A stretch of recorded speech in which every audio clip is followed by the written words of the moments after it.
On my 18th birthday, I craved a cream cake. However, my mother, upset that I didn't place in the top 10 of our mock exams, coldly suggested I might as well be dead. I found myself secretly crying on the rooftop, and after firefighters painstakingly convinced me to come down, my mother slapped me and angrily shoved me, taunting, "Why don't you jump then? Jump," in her excessive force. She accidentally pushed me off the building, sending the firefighter into tears. That day, the results of the second mock exam were released. I underperformed and ranked 18th in my grade. The moment I saw my rank, I began to shake, my stomach convulsing almost to the point of vomiting. My mother's voice haunted my mind like a nightmare. "Zara, you are my pride. You must study hard and not disappoint me. Zara, others mock me for not having a son, but I will prove that my daughter is 10,000 times better than their sons. Zara, if you dare not work hard, I will die in front of you." With my eyes wide open, I began sweating coldly, my cheeks unnaturally flushed, breathing rapid and disordered. 18th place, not in the top 10, my mother would go insane. After school, I walked home in silence. Ahead, I saw a girl crying in her mother's arms about not doing well on a test. Her mother comforted her, saying it was okay and to just try harder next time. I clearly saw her mother wipe away tears. My heart ached. Why was it so easy for other mothers to cry for their daughters? Over the years, I had always noticed the tears of other mothers. A neighbor would get teary-eyed over her daughter's scraped knee. A classmate's mother would cry upon finding her child thinner at the end of the year. The convenience store owner downstairs, raising a child alone, often wiped tears while caressing her daughter's face. Why, how could they cry so easily for their daughters? When I got home, the table was set with steaming dishes and my favorite cream cake, specially prepared by my mother. She came out wearing an apron, her weathered face hopeful with a smile. "Zara, we'll have the cake later." "Okay, how did you do on your test? Did you make it into the top 10? I hung my head, lost in thought about the tears of other mothers. "Speak up, Zara, what rank did you get?" Her smile faded, and her frail body seemed to stoop even more, her expression becoming stern. 18th. I mumbled, my voice heavy, fingers trembling. I hurriedly added, "Mom, I'll definitely make it into the top 10 next time." I hoped she would feel sorry for me, urge me to eat my favorite cake, reassure me that it's okay to do better next time. However, my mother remained silent, staring at me as her eyes gradually reddened, not with tears, but with fury. "Zara, you're getting worse with each exam. Have you learned nothing?" My mother scolded sharply. "Tell me, how are you studying? Do you know how hard I work for you? I start working before dawn. Look at my hands." She extended her hands, revealing deep, harsh lines, the marks of years of hard labor. "Look closely, all this is for you, for renting a house, for buying food, for buying clothes." My mother pressed her palm close to my face, panting, then pointed outside. "Do you know what people say about me? That I couldn't bear a son. Every relative has a son. Only I don't. All my hopes are on you. You must get into the top university in the country. You must make something of yourself. Do you understand?" This was the most frantic my mom had ever been. With my college entrance exams approaching, she was more anxious than anyone. If I failed, her life would be dimmed. She would lose her pride and dignity. I crouched on the ground crying, recalling the tears of other mothers. Why was it so easy for other mothers to shed tears for their daughters? "Mom, if I were a son, would I not have to try so hard?" I finally voiced the question that had been buried deep in my heart for a long time. Ever since I was little, I wondered why I always had to compete with other people's sons. I am clearly a daughter. Do you even have the face to ask that? If you were a son, would people look down on your mother? Mom seemed to be struck by my words and roared in anger. "In the entire village, I am the only one without a son. In our whole family, I am the only one without a son. Do you know how people point at my backbone? They say you are a loss, you are not competitive. Who will make me proud?" Mom revealed her true feelings. Tears streamed down my face. "I am not a loss. I don't want to compare myself with other people's sons anymore. I am so tired." "You're tired. What work have you done? Do you know how exhausted your mom is every day to the point of vomiting blood? What right do you have to say you're tired?" Mom raised her hand to slap me. I looked at her. So tired, as if I want to die from exhaustion. "Then go die." Mom's hand didn't come down, but she was extremely disappointed and flipped the table over in frustration. The food scattered everywhere, Dishes and utensils crashed to the floor. Mom went back to her room and slammed the door shut. I stood there bewildered, standing for a long time before heading to the rooftop. The setting sun was just right, and as I stood on the rooftop, looking down at the bustling traffic and hearing the distant laughter, I felt waves of dizziness. So tired, even standing was tiring, so I sat down, perching on the edge of the old, low rooftop, my legs dangling over the 7-story abyss below. On the street below, someone noticed me and exclaimed, "Look, someone is jumping off the building," eyes turned upwards, surprised and chaotic. It was then I realized that in the eyes of others, I was about to jump. "Little girl, please don't jump. You are so young, don't move rashly, step back." Many people shouted at me, concerned and anxious. A strange warmth filled my heart, followed by an even deeper sadness. Why did these strangers care about me more than my own mother? I wasn't going to jump, I just wanted to sit here, waiting for my mom's concern. I hoped to see her shed tears for me just once. Firefighters arrived, an air cushion was laid out below, and several firefighters came up to the rooftop. The whole neighborhood was alerted, many peering from the rooftop entrance. I silently watched them, watched the firefighters approaching. "Little girl, don't be impulsive, just calm down." A firefighter waved at me. I continued sitting silently. He talked to me, trying to soothe and distract me, but I was devoid of emotions. His words went in one ear and out the other. As he kept talking, his lips became dry. Then my mom came up, the firefighters having asked her to talk to me.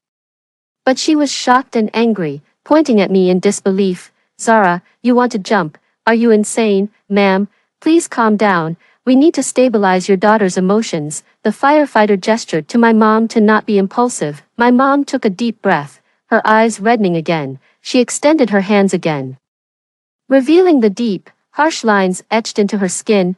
"Zara, look at my hands. How have I ever wronged you? All you had to do was study. Why has that exhausted you to the point of death?" My mother questioned me, her voice urgent and angry. My heart trembled. I didn't want to look at her hands. I couldn't bear to, because those hands, emblematic of her suffering and sacrifice for me, suffocated me. Seeing them filled me with guilt and sorrow. I felt I had let her down. "Young lady, your mother loves you very much. She was nearly in tears knowing you might jump. We only let her come up here because of that." Another firefighter spoke up, giving a glance to his colleague who then cautiously approached me, offering his hand gently. "Is the study pressure too much for you? Little girl, don't worry, we'll talk to your mom. She might be harsh, but she's soft-hearted. Look how worried she is," he said, turning to my mom. "Auntie, you love your daughter very much, don't you?" My mom pursed her lips, took a deep breath, and said, "Yes, Zara, please come down." She admitted her deep love for me. I had been waiting for this sliver of care. Suddenly feeling a weight lifted, tears streamed down my face uncontrollably. The firefighter quickly took the opportunity to bring me down, exhaling deeply and patting my head with a smile. There, no need for wild thoughts, young lady." I nodded silently in my heart, tears still flowing as I looked at my mom. Although she hadn't shed tears for me, I desperately wanted to hug her. Suddenly, she rushed over and slapped me. Her face was tense with sharp anger, her eyes wide and furious, her throat bulging as she yelled, "Zara, why didn't you jump, you cursed child? What kind of temper is this that you threaten death?" I was stunned, and so was the firefighter. How could I have given birth to such an ungrateful child? "Do you want to ruin my reputation completely?" Mom continued to yell. She yelled at me, at the firefighters, and then out to the crowd below. "Look everyone, I am shameless. What do I need a face for? Look how filial my daughter is, ready to jump off a building." I felt a deep chill and suddenly realized, to my dismay, that what mattered most to my mother was her reputation. Being a daughter, I was a disgrace. Not being as accomplished as my cousin's sons, I was a disgrace. Causing a scene by threatening to jump, I was a disgrace. "Mom, so you really wish I would jump?" My tears strangely stopped, my voice hoarse, my eyes lifeless. "Yes, go ahead and jump. Are you not ashamed?" My mom continued to scream, pushing me forcefully. "Jump then, I've raised you for nothing. Just jump." She seemed crazed, perhaps forgetting that our shabby rental apartment had a very low balcony, and that I was standing right by the edge. In that moment, pushed by her, my body tilted back over the edge. The next moment, I fell catching only a glimpse of my mother's face switching from extreme anger to absolute horror as I plummeted down 7 stories, falling freely for 2 seconds from a height of 21 meters. It probably took just that long, a breath in, a breath out, and then a thud as the body hit the ground. My 18 years of life, just smashed onto the pavement, smashed by my own mother's hands, flesh torn, bones shattered, blood seeping from every pore, screams erupted everywhere, throwing the street into chaos as those nearby recoiled in fright. Firefighters, rushing with the air cushion, hurried towards the scene. Unfortunately, I didn't land on the cushion as hoped but grazed it, falling to the ground, staining the right side of the cushion with fresh blood. I didn't die. A pole, belonging to someone's house, had struck me mid-fall, causing my legs and buttocks to hit the ground first. By then, I was already dazed, my body numb to the pain, just feeling utterly exhausted. Then, it felt easy, too easy. My body and soul felt light as a feather, like a dandelion drifting down onto the road, so weightless. "Little sister," called out a firefighter from the doorway, the one who had tried to counsel me. He was sweating profusely, his face ghostly pale, his eyes filled with disbelief and confusion. "Don't touch her. Where's the ambulance?" shouted another firefighter. Trying to maintain order, the first firefighter just stood there, staring at me, his body beginning to tremble, his lips quivering. He seemed to really care about me. A flicker of joy passed through me. Someone cared. Perhaps he was new to the job, or maybe I was the first person he had tried to save. Sadly, I let him down. "We saved her. We did save her," he stammered, as another firefighter embraced him, turning him away from the sight of me. The ambulance arrived, and in my dazed state, I was lifted onto a stretcher. No, more like cradled. My lower limbs were shattered, but that no longer mattered. What mattered was my mom. Where was she? I wanted to see my mom. I wanted to see her cry. That was all I wished for now. Finally, she appeared, leaning against the wall, her face numb and expressionless. People stepped aside, treating her like a pariah. She saw me being loaded into the ambulance, then just stood there, motionless. Had she lost her senses? "What did you push your daughter for? Are you even human?" The firefighter who had tried to counsel me broke down. He cursed loudly, his eyes red, his body shaking as he pointed at my mom. She shuddered, as if her soul had snapped back into place, suddenly realizing what had happened. Her face turned paler than a corpse, then unnaturally flushed, her breathing rapid as if she couldn't catch her breath. "I had already talked your daughter down. Why did you push her? Why did you push her?" he continued to shout, tears streaming down his face, his voice hoarse with emotion. My light soul felt a twinge of happiness again. So, someone would cry for me. But why wasn't it my mom? She didn't cry. Instead, her lips bled from biting them, her fists clenched so tightly that the veins stood out, as she walked towards me like a broken robot. "Quick, drive to the hospital. Family members, come aboard," the doctor next to me shouted urgently. The ambulance was about to leave. Mom hastened her steps and nearly stumbled and fell. Now she was finally close enough to see me clearly. I began to hallucinate. Was I still alive?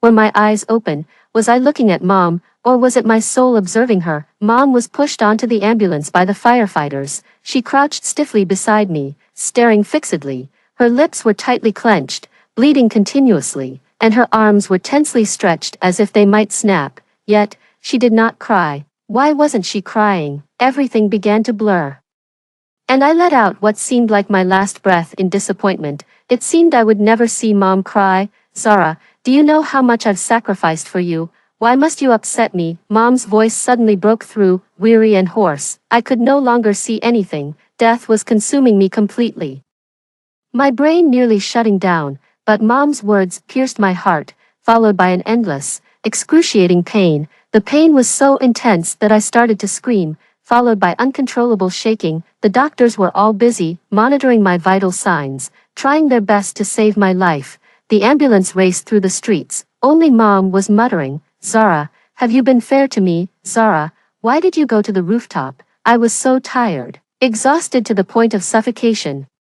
Why is it so exhausting even in death? "Mom, just cry for me once. Let me die in peace." Pain, fatigue, coma, sleep. I hovered at the edge of death, curled up in the darkness, cold and in agony. After what seemed like an eternity, a beam of sunlight broke into the darkness, and I suddenly opened my eyes. No, not opened my eyes, but became a ghost drifting in the hospital room. I floated there, watching myself lying on the bed. The sunlight from the window shone on my face. My brain connected to some strange machines. By the window, Mom stood hunched over, like a sculpture, gazing at the sky. She had drawn the curtains, letting the sunlight in, waking me. The door to the room opened, and a doctor entered solemnly. Mom turned around, and I was startled to see her face gaunt, her forehead hair graying as if she had aged 30 years. "Ms. Jane, your daughter has been in a coma for 3 months, and according to our diagnosis, she is brain dead and unlikely to awaken," the doctor sighed. My mom showed no reaction. It seemed she had already guessed it, so she just numbly nodded. The doctor looked at her and then at me, before turning and leaving. Mom stood there a while longer, then covered her chest, pounding it forcefully, as if in extreme agony. After enough pounding, she sat by the bed, becoming a statue, but her eyes, bloodshot, kept staring at me. "Zara, you don't have to be tired anymore." Mom's voice was faint, hoarse, like a murmur in a dream. "Yes, I'm not tired anymore, but I didn't get my wish. I wanted Mom to cry for me. I don't know if you can still hear my voice. You've become a vegetative. I've destroyed my own hopes," Mom said sarcastically, covering her face as her bed back almost touched her thighs. I floated over to her, crouching down to see her covered face. "Mom, are you crying?" Mom wasn't crying. She sat up straight, took a deep breath, and started making a phone call. "Come over. Your daughter is now comatose, and we need to discuss the ongoing expenses. Just paying a bit of alimony isn't enough." She was calling Dad, who had been divorced from her for 10 years. I barely remembered Dad, just that he was tall, intimidating, and often fought with Mom. I didn't care much about Dad. I cared about Mom, the mom of now. She was so strong, quickly managing her emotions and demanding money from Dad. After a while, Dad arrived, dressed in a suit, carrying a briefcase. His face was stern, his eyebrows furrowed. "Zara won't wake up." He glanced at me, his expression unchanging. "Yes, and you'll need to pay more. I can't afford to take care of a comatose person on my own," Mom said coldly and indifferently. Dad stared at her, mocking. "Jane, you're incredible. Your daughter is like this, and the first thing you do is ask for money. Couldn't you at least shed a tear? Why don't you shed a tear?" "Oh, that's right. You've been busy keeping mistresses and fathering illegitimate children. Of course, you wouldn't cry for Zara," Mom shot back sarcastically. Dad's face darkened as he cursed. "You're still the same, a crazy bitch, not acting like a woman at all. Do you know why I had to find other women? Because you're too strong-willed, not content with being a pampered housewife. You think you're so great." Dad seemed to unleash years of resentment. Mom's face was full of sarcasm. "Go on, I'm bored anyway." "Fine, I've been dying to yell at you," Dad said with a sinister expression. "Let's talk about Zara. Our biggest disagreement was about her. She was only 8 years old. Why did you insist I set aside $1 million for her, or transfer a property to her name? Are you out of your mind? It's simple. You had other women and illegitimate children, so of course, I had to secure Zara's future early. I couldn't just let her end up on the streets." Mom's mocking laugh grew louder. Dad kicked a stool, pointing at my hospital bed, and scolded. "What benefits does she need? She's a girl. She'll just get married. That's how you came up. Did your family ever give you a dime? Why can't you understand?" Dad became increasingly angry, his expression fierce. "You couldn't give birth to a son, yet you wanted me to treat Zara like one. Did you want my family line to end? Have you forgotten? It was you who got into a car accident on the freeway because you were road raging. And that's why I can't have children." Mom stopped mocking and just stared at Dad. Dad looked away, sighing. "Forget it. I don't want to argue anymore. Your thinking is really problematic. I didn't despise you for being infertile, but my family needs a son, and it's normal for me to find someone else to bear one. I never said I wanted a divorce. It was you who wanted the divorce and took Zara with you." I understood. My parents divorced because of me, after my mom became infertile. She raised me as her own son and looked out for my interests, but my dad never saw me as his son, so he had a child with someone else. That's why my mom divorced him and took me with her. I pursed my lips, watching my biological parents. My mom didn't argue anymore. She simply requested that Dad give an extra $3,000 a month. "You're asking for quite a lot, aren't you? I should give you $8,000 a month." Dad scoffed coldly. "When we divorced, you took a house and over $1 million. Where did that go? Mom remained silent. Dad stormed off. I won't be giving you any more money. Don't think I don't know how Zara fell off the building. You made the news. And it's truly disgusting. Mom's body shuddered violently, as if all her vitality had been drained in an instant, leaving her completely listless. After Dad left, Mom shakily took out her phone. I floated over and saw her open a link to a news article. High school girl pushed off a high building by her own mother. Firefighter breaks down at the scene. The news was detailed, with a photo of my mom, blurred but recognizable to those who knew her. Mom only glanced at it before turning it off, perhaps having seen it many times before. We both made the news. The atmosphere in the hospital room was oppressive, and Mom sat for a long time without moving. Her silhouette was desolate, as if she had been crying. I floated in front of her and saw that she wasn't crying, just staring blankly at my body. The body of a person in a vegetative state. Mom must be devastated, wondering how she'll manage to take care of a vegetative person in the future. She's so poor, she can't afford my care. Then, the hospital room door opened again. And 4 people entered. I recognized them all. They were Mom's relatives, my grandmother with a cane, my grandfather in a black hat, my uncle in a suit, and my casually dressed younger uncle. Mom stood up, a flicker of focus returning to her eyes. Mom and Dad, you're here, she began, but was interrupted. How is Zara doing? She seems much better now. My grandmother approached and looked at me, her face full of kindness. My grandfather also looked at me, shaking his head. It doesn't look promising. She hasn't woken up for so long. Alas, my niece is really stubborn. Why did she have to be so closed-minded? What was she doing on the rooftop? My uncle sighed. My younger uncle, not looking at me, spoke to my mom. Can Zara be discharged yet? We could drive her to your rental. Staying in the hospital is too expensive. Mom paused, considering her words. She should be able to leave soon. I was thinking of taking her to the apartment in the east of the city. Could you guys help me find a nurse? I'm exhausted. As soon as she said this, the room fell eerily quiet, a silence that made me somewhat uneasy. My younger uncle clicked his tongue, hands in his pockets, looking out the window. My uncle stayed silent, pretending to study the equipment attached to me. My grandfather took a call. My grandmother looked around, sighing deeply. Jane, your brother is almost 30 and finally getting married.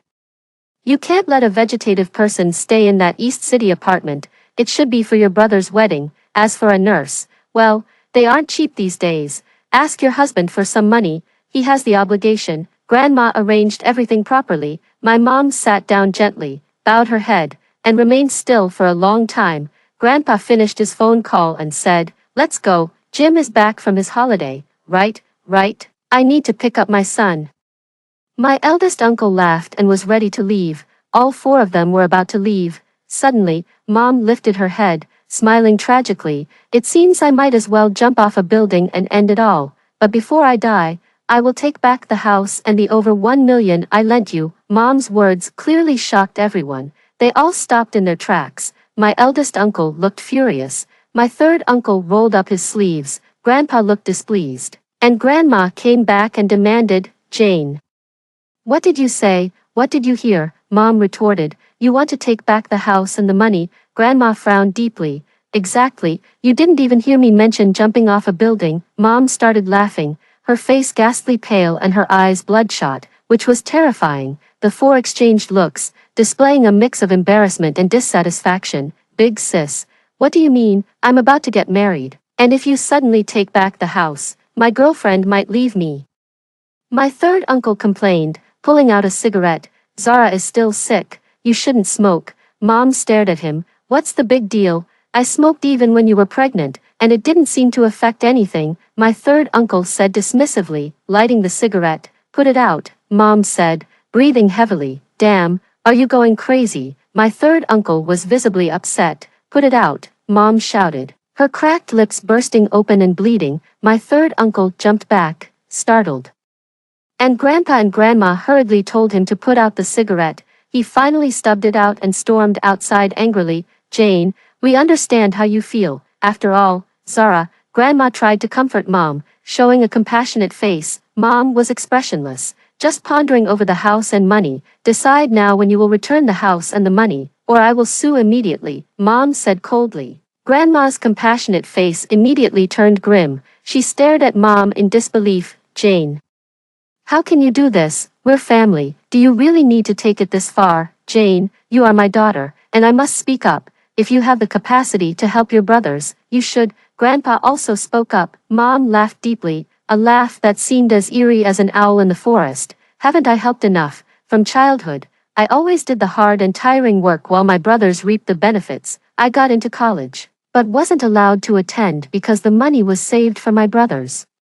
Every penny I earned from work was taken by you, claiming it was for my dowry, but when I got married, you didn't give me a dime. Mom stared at Grandpa and Grandma. I want a divorce, and you were furious. Due to my divorce, you no longer have a son-in-law who gives you money every year, yet, you are aware that your other son-in-law has been supporting several women outside. When it came to the house I got from the divorce, you were quick to claim it, citing the need for a place to stay during your old age. However, you soon let my brother move in instead, over $1 million that you tricked me into investing, claiming it was needed for surgeries. You swindled from me when I was vulnerable and distressed. Mother was still smiling as I saw blood trickling from her lips down her neck, as sorrowful as the flowers from the other shore. With every word, Mother recounted the so-called kindness she received from our parents and brothers over the years. So, just because I'm a daughter, this is how I'm treated? She asked at last, no longer smiling but calm. My grandparents seemed a bit flustered, caught between embarrassment and anger. My uncle slammed the door and scolded, Jane, is this how you speak about your parents? It wasn't easy for them to raise you. It's only right they expect some support in their old age. Yes, absolutely right, Mother said as she stood up and walked towards the window. Jane, what are you doing? Grandma frowned deeply. Mother pointed outside the window. I'm going to jump. I didn't manage to do it 10 years ago, but I should succeed now. 10 years ago, my memory suddenly jerked back to that time, shortly after my parents divorced. Mother, having nowhere else to go, had to return to her parental home. It was then that her house and money were taken by her family. That year, I was 8, old enough to remember, but I often choose to forget that year's events because they were too horrifying and left me with a psychological scar. I vividly remember one evening, Mother handing her bank card to Grandma. Overjoyed, Grandma called over my uncles to discuss something. Mother sat in the corner holding my hand, occasionally glancing at them. I asked her, Mom, what are they talking about? They say that from now on they'll treat you like a real grandson, and you'll even get a piece of the land, Mother said with a bright smile. In fact, we couldn't hear what Grandma and the others were saying, but I believed my mother, and I was happy about getting a piece of land, though I didn't know what I could do with it. Finally, after their discussion, they all turned to look at us. Mother, smiling, walked over and said, be careful not to squander the 1 million and 7 million. I'll want it back eventually. She reminded them intentionally. What are you talking about? We're all family here. The money stays within the family, Grandma retorted, then added enthusiastically, Jane, of this money, we old folks will save $500,000. Your eldest brother will take $500,000 to invest in a restaurant, another $200,000 for your brother's wedding, and the remaining $500,000 will be set aside as an education fund for the grandchildren. Exactly, everything's perfectly arranged. We won't have to worry anymore. Even my son's university expenses are covered, my uncle said with a grin. My other uncle rubbed his hands together. I need to find a girlfriend soon. I've been longing for a woman. I could feel Mother's fingers trembling and breaking into a sweat. At the time, I didn't understand why she was shaking. Reflecting on it now, she realized that her 1 million and 7 million had been swindled away, never to return. Yet, my mother didn't protest. Instead, she forced a smile and said, then you all use it first. I'll ask for it back when I need it. Don't talk like that, Jane. We're all family. My grandmother dismissed with a wave of her hand. I'll cook some dinner for you. It's getting late, and you still have to return to the city. My mother froze, thinking she had misheard. Return to the city? Yes. You've been here for 6 days already, and the villagers are starting to gossip. Besides, this old house is meant for your elder brother. Living here with him after your divorce will bring him bad luck, my grandmother stated matter-of-factly. My mother gripped my hand tightly, causing me pain, but I endured without making a sound. Sensing the tension in the air, Grandmother prepared dinner for us. It included leftover chicken from lunch, which was mostly bones with little meat, a plate of dry slightly salty stir-fried noodles, and a dish of fresh cabbage just picked from the garden. So, my mother only ate the cabbage. My grandparents gathered on the sofa, excitedly discussing the 1 million and 7 million, paying no attention to us. My mother kept eating cabbage, but her rice bowl remained almost untouched. I noticed her eyes were red, but she did not cry. She never does. After finishing the cabbage, she began packing up to return to the city. At that moment, my uncle unexpectedly offered to drive us back in his second-hand car. My grandparents decided to come along, even though it had already gotten dark. My mother was surprised, a rare trace of happiness crossing her face. "You're taking me?" "Yes, it's late and we're worried. We've decided it's best to drop you off at a hotel in the city," my grandmother said with a kindness in her eyes. My mother shook her head. "I'm not going to a hotel. I have a house in the east of the city. We know. You mentioned it the other day. That house is for our retirement. We'll go there and stay for a while, starting tonight," my grandmother replied eagerly. The color drained from my mother's face, and she fell silent. My uncle urged, "Sis, hurry up and get in the car. I also want to see the city house." My mother silently got into the car. It was old and cramped inside. She held me on her lap, her silence heavy with oppression. My uncle tried to start the car, but it took a while to get going. He cursed, "Damn this old car, sis, you might as well buy me a new one." With a house and a car, I could immediately get a girlfriend. His words revealed his intentions. My mother asked alertly, "You have a house? Where? That one of yours? Isn't it meant for me? Since you can't have a son, keeping it is just a waste," my uncle said without turning around. And before my grandparents could intervene, it was too late. My mother trembled as if struck by lightning. I was frightened and asked her what was wrong. Without a word, she took me in her arms. "Jane, what's wrong with you? Going back to the city?" Grandma pulled at Mom, who shrugged her off. Grandpa, red-faced with anger, said, "Jane, are you mad now? Is your brother wrong? You can't have children anymore. You won't have sons. So isn't it normal for your house to go to your brother?" "My house will go to Zara," Mom shouted back fiercely. "What does Zara, a girl, need a house for?" Grandpa shouted just as harshly, "She needs it because I've suffered enough in my life. I don't want Zara to suffer too." Mom choked out, tears starting to form. "What suffering have you had? We are the ones who suffered. Raising you took half our lives away, and now you dare to go crazy over a house." Grandma, furious, grabbed a stick from the corner of the wall. My eldest uncle ran out from the house, rolling up his sleeves to deal with Mom. My third uncle sat in the car, watching the drama unfold, happily smoking. Mom trembled violently, then grabbed me and ran up to the rooftop, on the third floor, almost 10 meters high. It was a starless, moonless night, the evening breeze desolate. Mom held me close, standing on the edge of the rooftop. Grandpa, Grandma, my eldest uncle, and my third uncle all followed us up. The village neighbors also came to watch, looking up at us. "Jane, have you lost your mind? Get down from there. Aren't you embarrassed?" Grandma yelled in desperation, "Give me back all the bank cards, or else I'll jump and end it." Mom gasped forcefully, "Jane, are you threatening us, you unfilial daughter?" Grandpa's face was swollen and wrinkled as if soaked in water, his eyes bulging with anger. Mom took another deep breath, her voice hoarse as a night wind blowing through the mountains. "Unfilial? Do I have to die for you to think I'm filial?" Mom questioned, her hands trembling as she held me. Grandma coughed violently in anger, and my eldest uncle spoke up, "Little sister, what are you thinking? How does your money and house benefit us? You can't have a son, you only have Zara, a daughter. Won't the inheritance still go to our boys eventually?" Eldest uncle, frustrated and confused, said, "I really don't understand your thinking. Look how many times you've made a scene." "Exactly, always causing trouble." Third uncle chimed in, accusingly, "When you were working, I had to beg you every month for living expenses, and you'd hesitate before giving, even saying you had no money for food. Weren't you just reluctant to part with that money? When you came back for the new year and our parents asked you for 100,000 for renovations, you refused, turning the house upside down. It was utterly disgraceful." Third uncle grew more and more agitated, throwing his cigarette butt on the ground. Mom closed her eyes, pressing tightly against me. As if drawing strength from me, I was terrified, just instinctively holding on to Mom. Then Mom found her resolve, yelling, "Enough talk. Give me the money back, or I'll jump." "Go ahead, jump." Grandma stepped forward aggressively, How did I raise such a cursed creature?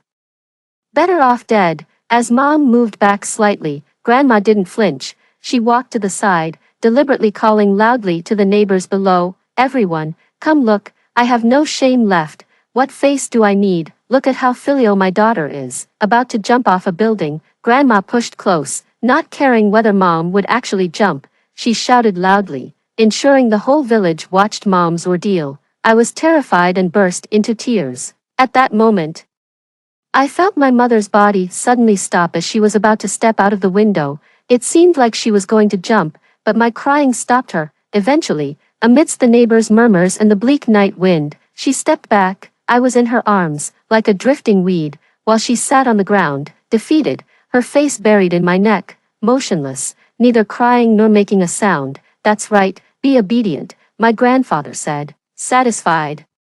My grandmother snorted and went downstairs to chase away the neighbors. My eldest uncle and my third uncle whispered among themselves, excitedly discussing money and property. That night, we returned to the city and stayed in a cheap hotel, and the next day we found an affordable rental. That marked the beginning of a decade of repressed life for me. My mother seemed like a different person. She rarely smiled, carrying the weight of the world on her shoulders, and did all the hard and dirty work. All I needed to do was study. She pushed me hard, focusing on my grades and those of my cousins. I thought she had lost her mind. My thoughts were swirling, pulling me back to the hospital room. I was still lying in bed, but my soul hovered beside my mother. She stood by the window, smiling radiantly. She said that she didn't manage to jump 10 years ago, but now, 10 years later, she finally could. Yes, 10 years ago she held me back from jumping, but now I had jumped first. She could finally follow. "Are you starting this again? Go ahead, jump, I dare you," my grandmother yelled furiously, her old age not diminishing her vigor despite needing a walking stick. My grandfather was also furious. "Jane, do you even consider us your parents anymore?" "Yes, you are my dear parents, so even after I die, I will haunt you to properly repay your kindness," my mother said with a smile. A curse-like smile. My grandparents were livid. Unable to believe she could say such a thing, my third uncle burst in and kicked my mother to the ground. "Damn it, you're insane, I'll kill you," he shouted, as temperamental as ever. My eldest uncle did not intervene. He just watched coldly. My mother didn't get angry. She got up with the help of the wall, pulled out her phone, and made a call. "What are you blabbering about?" my third uncle spat. My mother tidied her dry hair and with a dull look, scanned the room. "Actually, I sued you all last week. Today, I just wanted to give you one last chance. But obviously, you don't love me." My mother nonchalantly sniffed. "The apartment and the 1,700,000 belong to my daughter Zara. I've hired a lawyer and made a will. When I die, the lawyer will contact my ex-husband to handle things, and he despises you all and has the means to deal with you." At the mention of my father, my grandparents' faces visibly changed, fearing and flustered.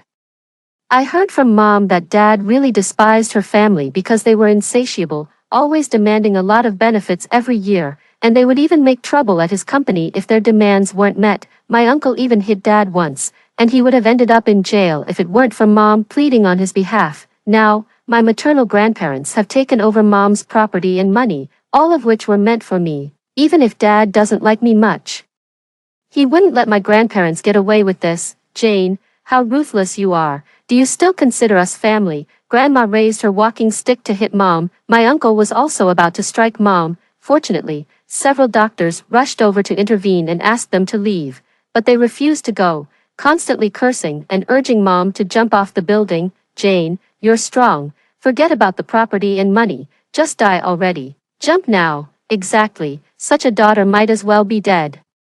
A daughter who wouldn't lift a finger for her brothers. No wonder she can't bear a son. The most venomous words were hurled at my mom. Mom was indifferent. She glanced out the window, then back at me lying on the hospital bed, before sitting down beside it. My uncles were making a scene with the doctor, but it didn't affect her. Mom stared at me, and I stared back at her. My mind replayed numerous memories, from the hardships of my childhood to the depression I struggled with as I grew older. It seemed I had never truly been happy. Even scoring top of my class didn't bring joy, though it made Mom happy. but her happiness was fleeting, soon replaced by endless fatigue and suffering. In her decade of life with me, she had never cried for me, nor had she really ever laughed for herself. Suddenly, I realized that Mom had suffered far more than I had. Zara got into the top university in the country. Let them see. Who says a girl is less than a boy? It's great. Mom was also top of her class. Too bad my family wouldn't let me continue my education. Zara, don't blame Mom for being strict. All her hopes are on you. You have to hold on. Many past conversations suddenly flooded my mind, weighing my soul down heavily. Mom leaned over and gently touched my face on the hospital bed, then rested her head softly against my chest. My soul felt a warmth. It was as if, on a desolate night 10 years ago, Mom stood by the balcony and held me tight. I was her hope. I too leaned in, with non-existent arms, and embraced her. I really wanted to hug Mom, I really did, but over the years, her strictness made it hard for me to breathe. I didn't dare to hug her. Now, I was hugging her. She seemed to notice, looking sideways into the air, lost in thought. And then she leaned against my chest again. I heard her sniffling. Zara. Mom was wrong. Life has been too hard for me, a lifetime of hardship, unloved and unnoticed because I am a daughter. I've always been strong. I never gave in. I was the best in my studies, and I was the best at making money. I was great at everything, but still, just a village girl, not great at anything. Mom's shoulders began to shake. I heard her whispering hoarsely, Zara, Mom really made a mistake. I wanted to be more lenient with you, but those hard days weighed on me, making me afraid you wouldn't learn well. You can't follow the same old path as me, you just can't. Mom's sobs grew louder. I felt a warmth on my chest. Even though I was just a soul, looking down, I saw my vegetative body's chest soaked with Mom's tears, drenching it. Instantly, my own tears flowed long. Mom cried. Mom cried for me. She was a mom who didn't usually cry. She had never cried before. But now, she cried sorrowfully, her tears more abundant than any ink I had ever used. At 18, I suddenly grasped some truths. Why do other mothers cry so easily for their daughters? Because they aren't suffering. Those not in pain are always surrounded by love, always ready to show their love.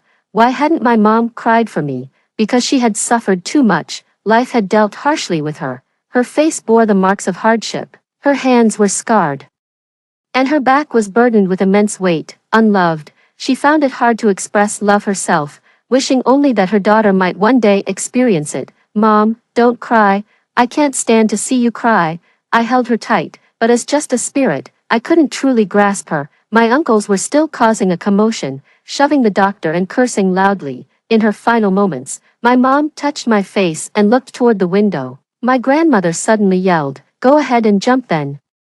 I don't need a daughter like you. You're nothing but an animal. Just die." My mother stood up and walked towards the window, while my grandmother stopped yelling and just watched coldly. My grandfather and uncles quieted down, their eyes fiercely fixed on her, as if watching her prepare to jump. Desperate, I floated behind her, trying to pull her back, but to no avail. At the window, my mother stared into the night outside. The doctors, puzzled, stepped forward to coax her. "Ms. Jane.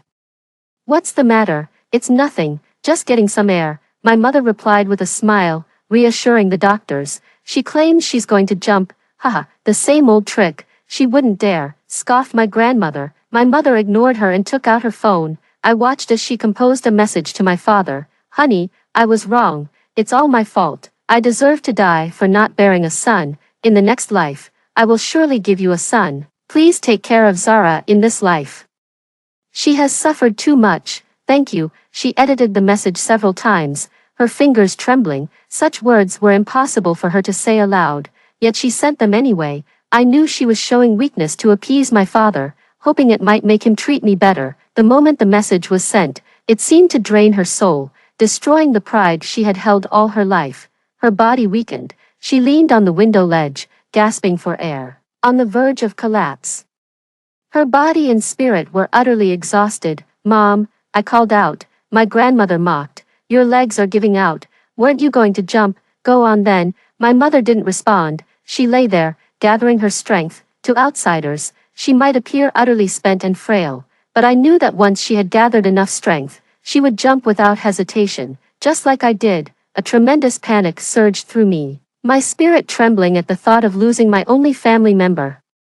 This panic, my mother had experienced it once before, when I was accidentally pushed off the building by her. "Mom, don't jump," I screamed, trying to pull her back. But it was futile. Slowly, my mother's breathing steadied, and she regained her strength. I watched as she steadied herself, her hands firmly gripping the window ledge. "Mom," I shouted, my soul fluttered chaotically like a headless fly until suddenly, I saw myself lying on the hospital bed. In a flash, I rushed towards it. It felt as if I dove into water. I merged instantly with something, and the next second, my eyes opened. The electronic devices in the room immediately started beeping. Just then, my mom climbed up to the window, paused, and turned her head. The doctors, in a panic, looked towards me and were shocked to see my eyes open. "My God, she's awake," one doctor exclaimed. My mom turned back and rushed towards me. I managed a slight flutter of my eyelids. My whole body felt numb, my throat dry. I wanted to speak, but my lips wouldn't move. All I could do was slowly blink. "Zara, Zara, my Zara," my mom sobbed uncontrollably, her tears falling on my face like raindrops. I blinked again, tears streaming down my face. "Mom, you're crying again, but I don't want to see you cry anymore. Mom, please, stop crying." I had created a medical miracle, waking up from brain death. However, I suspect the hospital made a mistake in their diagnosis. My brain was not dead, I was alive, of course. My legs were almost beyond repair, and had been amputated, would need prosthetics from now on. My grandparents were quite shocked at the time and left with a cold snort. The night I woke up, Mom refused to sleep. She sat by my bed and talked to me a lot. "Zara, Mom loves you. Mom loves you to death. Zara, you are Mom's pride. Mom is so happy looking at you. Oh dear." Crying again, Mom's tears are all dried up because of you. Listening to her, I often cried too. I wanted to hug her again. 3 days later, I was finally able to speak. Mom had just brought back some food and was mixing it for me. I opened my mouth, my voice raspy. "Mom, I love you." Mom trembled, turned her head to look at me, and burst into tears. You see, my mom cries easily too. A week later, I was able to sit up, leaning against the wall. My lower body felt empty, my legs were gone below the knees. Mom cried again. Turning away to wipe her tears, I grabbed her hand, asking her to hug me.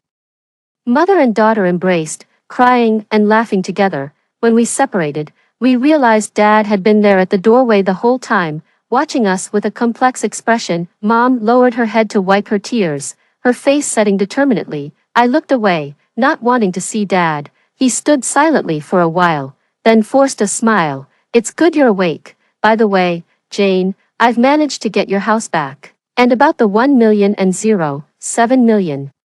Your family can pay it in installments. If not, we'll enforce payment. Thank you." Mom still kept her head down. Dad stood a bit longer, hesitant to leave. Finally, he said, "I got your text. I've made some money these past few years. I'll pay Zara a one-time alimony of 2 million. He'll swipe your card this afternoon," he said before leaving. Mom watched him go, saying nothing. After being discharged from the hospital, Mom wheeled me back to our new home, although we called it new. It was actually the house Mom got from the divorce 10 years ago, which had been occupied by my third uncle all this time. Because he had lived there for many years, neither Mom nor I liked the place anymore. It felt unlucky, so we left overnight to stay in a 5-star hotel. Since money was no longer an issue, Dad had really provided 2 million for child support. The next day, Mom put the house up for sale and bought a new, smaller apartment of 80 square meters for over 1.6 million. "You're being generous, Mom," I said, feeling a bit heartache for the large amount spent. "It's what your father owed you. Just spend it," Mom said with a smile, asking me to stay at home while she went back to the rental to pack up.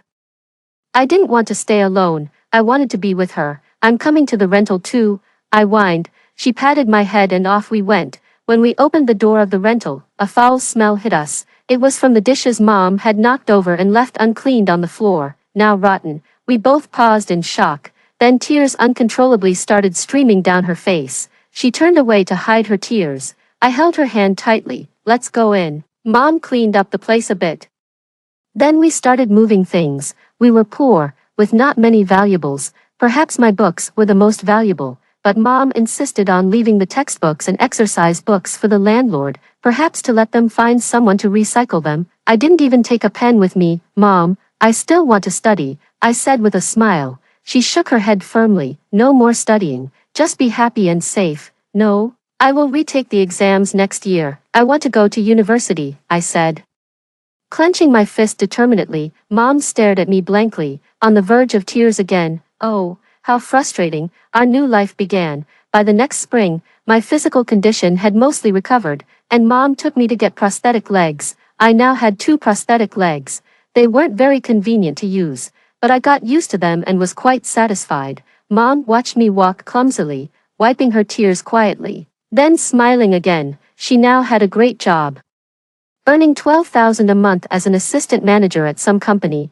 I suspect Dad might have helped her secretly. By fall, I started my repeat year. Returning to school after such a long time felt strange, but luckily my academic foundation was solid, so learning was stress-free. I've actually always been a good student, often ranking first in my grade. However, as Mom became stricter and more anxious, my pressure increased, leading to frequent distractions and mistakes during exams. That's why I ended up ranked 18th last time. Now, I'm confident I can make it into the top 5, or even top 3. After the first day of school, Mom was waiting for me at the school gate. She stood out in the crowd, dressed in a black suit and driving a brand new Mercedes. As I walked towards her, she hugged me tightly, as if she was afraid I might fall. Zara, how's it going? Can you keep up? If not, you don't have to study. I'll take care of you, she said, clearly concerned. It's really easy, watch me get into the top university in the country, I replied confidently. Mom rolled her eyes at me and helped me into the car. This car was purchased under the company's name. It cost over $500,000. I just got promoted to general manager, so I might as well drive it, she said enthusiastically. I had a strong suspicion that Dad was behind this, but neither of us delved deeper into that topic. As autumn turned to winter, a year passed in the blink of an eye. I became more proficient with my prosthetic, and jogging was no longer an issue. Mom was thriving in her career too. She has always been competitive and capable, but previously she hadn't had the chance to fully showcase her talents. Now, like a fish in water, she transformed completely. She dyed her graying hair black and took care of her appearance, looking a decade younger and undeniably beautiful from a distance. I look pretty, don't I? She'd say with a bit of vanity as we stepped out.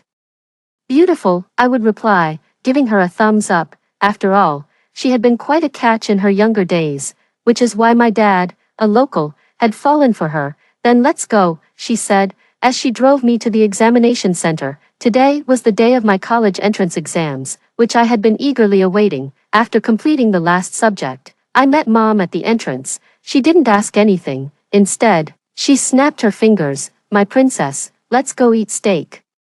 I made a reservation just for you. All right, I responded. On the day the results were announced, Mom avoided the topic. She was cooking fish in the kitchen, humming and swaying. I checked my scores and exclaimed, Mom, 691 points. Shocked, the knife she was holding dropped into the sink, and tears immediately filled her eyes. I hugged her tightly. Mom, I've secured a place at the top university in the nation. My mom spent $100,000 to host a celebration banquet in the best hotel in the city, inviting dozens of relatives and friends, many of whom I hadn't seen more than once a year, if that. Suddenly, it seemed like they were everywhere. Jane's family has a genius. Amazing, our village has produced a student for the top university in the country for the first time in a century. Such a joyous occasion. I've always said Jane was capable. Her daughter was bound to be exceptional. My mother stood quietly, smiling gently in response to everyone's compliments. Dressed in loose jeans, stood by her side with a forced smile that made my face ache. Then, I saw familiar faces, my grandparents, my eldest and third uncles. It had been just over a year since I last saw them, but my grandparents seemed to have aged decades, with their white hair, stooped backs, and worn, tattered clothes clearly showing they weren't doing well. My eldest uncle looked disheveled, embodying the image of a washed-up middle-aged man. Beside him was a young man with blonde hair who was hard to miss, adorned with earrings, a nose ring, a lip ring, apparently even a tongue piercing, and a tattoo on his forehead. He was dazzling. Most strikingly, he wore tight pants and stylish shoes. his ankles thinner than my arms. I was taken aback, realizing this must be my cousin. He was only a year older than me. Little sister, long time no see, you've become so beautiful. My eldest uncle approached and was the first to shake hands with my mom. She nodded faintly. Long time no see.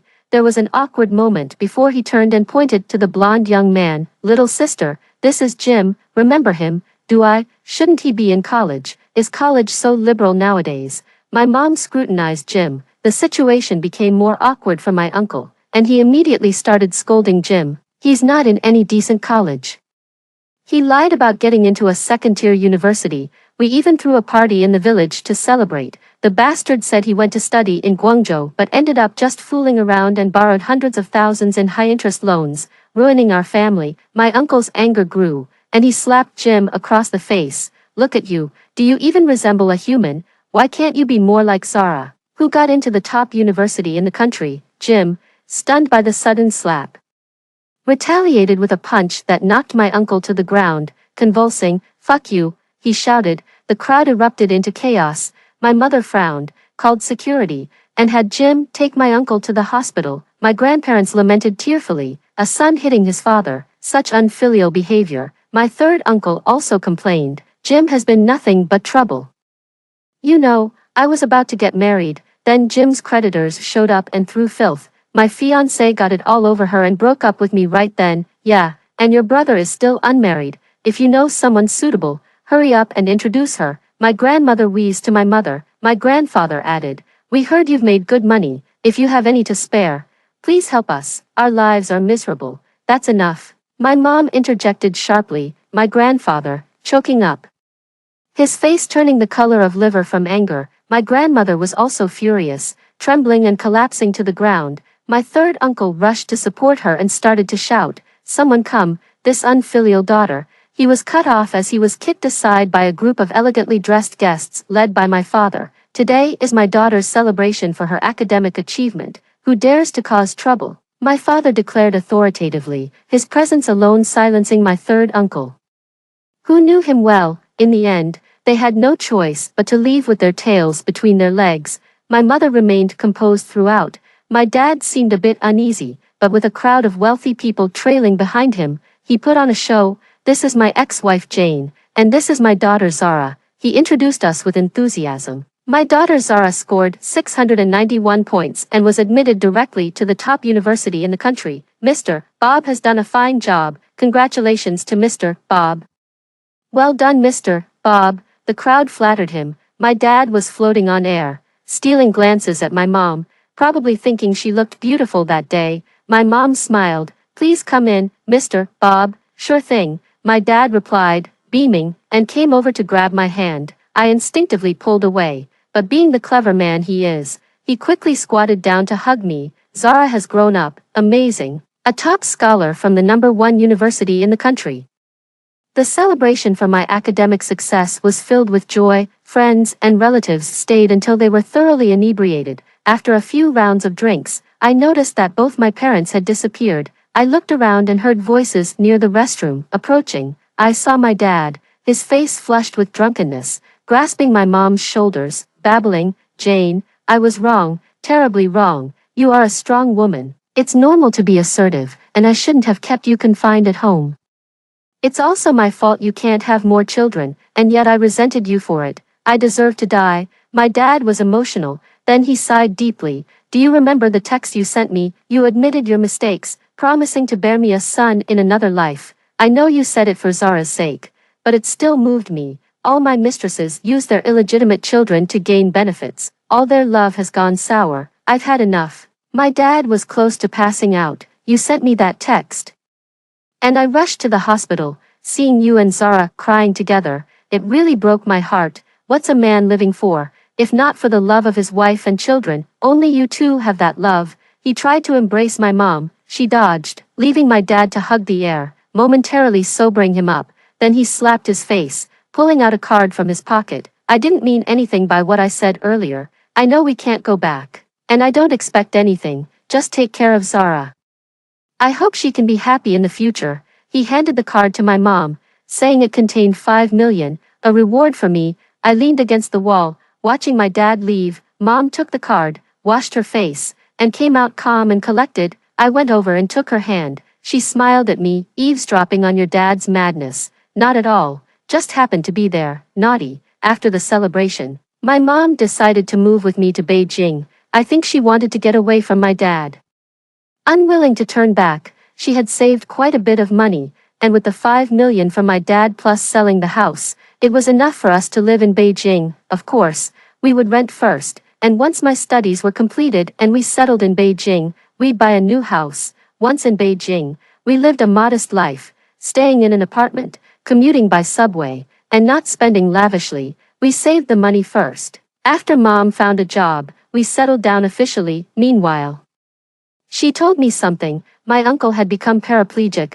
Jim's punch was as powerful as a rising dragon. My eldest uncle's injuries left him unable to care for himself. His wife ran away in the middle of the night, and Jim moved to the provincial city to live aimlessly. My grandparents had no choice but to take care of my eldest uncle while still tending to their farm, an immensely hard life. As for my third uncle, in a bid to make money for marriage, he heeded an old classmate's advice and headed to northern Myanmar. That trip cost him dearly. It's almost laughable. I felt compelled to share this so more people could see the humor in our tragedies. Thus, during my university days, I used my spare time to write a novel titled The Mother Who Wouldn't Cry. Life had been too harsh on my mother, deprived of love. She didn't know how to express it, which is why she never shed tears for me, not until I fell from a high-rise building, became comatose, and miraculously recovered. That's when she finally cried. Years ago, she held me and thought about jumping from a high-rise, but she didn't cry then.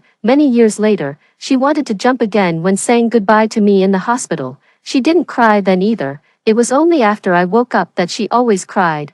I will no longer envy other mothers who easily cry for their daughters, because tears are love, and the absence of tears is also love.